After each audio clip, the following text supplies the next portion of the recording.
আসসালামু আলাইকুম সবাইকে। শারমিন কিচেন অ্যান্ড ব্লগে সবাইকে স্বাগতম জানাচ্ছি। আজকে আমি রান্না করব মোরগ পোলাও। বাবুর্চিরা যেভাবে রান্না করে আমি চেষ্টা করেছি সেরকম একটা রেসিপি আপনাদের সামনে তুলে ধরার জন্য। চলুন দেখে আসি মোরগ পোলাওর জন্য আমি কি মশলা ব্যবহার করেছি। এখানে আমি নিয়েছি 2 চা চামচ আস্ত ধনিয়া, 8-10টা লবঙ্গ, 8-10টা এলাচ, 7-8 টুকরা দারুচিনি এবং চিকন 7-8 টুকরা জয়ত্রী। সবগুলোকে আমি ব্লেন্ড করে এক সাইডে রেখে দিয়েছি। এবার আমি ব্যবহার করব মাংস।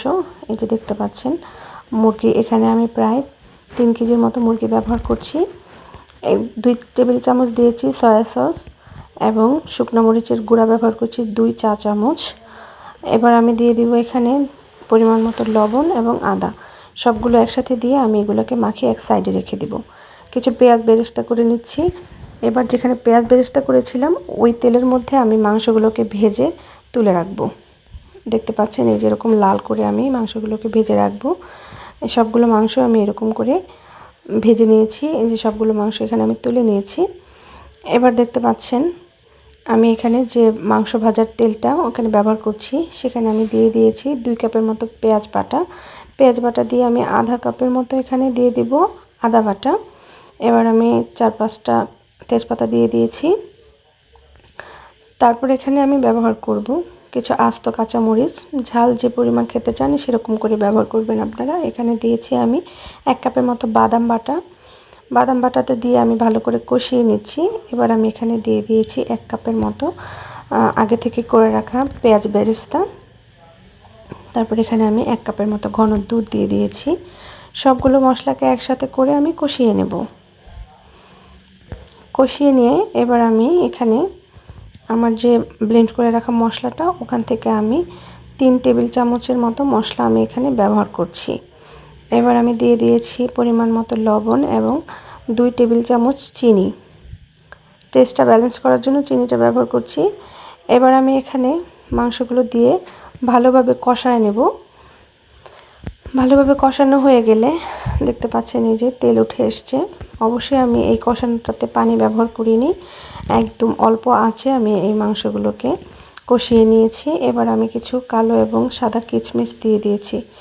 এবার আমি এখানে চাল নিয়ে নিয়েছি 2 কেজি। 2 কেজি চাল আমি ধুয়ে ঝরিয়ে রেখেছি। এবার এখানে আমি দিয়ে দেব 1.5 কাপ তেল, 2টা তেজপাতা আমি এখানে ছিঁড়ে দিয়েছি। এবার আমি কিছু মশলা ব্যবহার করছি 7-8টা এলাচ, 4-5টা লবঙ্গ এবং 3-4টা দারুচিনির টুকরা।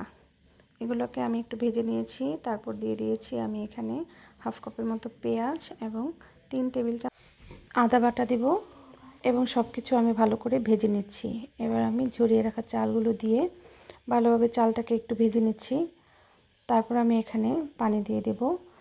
2 কেজি চালের জন্য আমি 3 কেজি 500 গ্রাম পানি ব্যবহার করে দিয়েছি।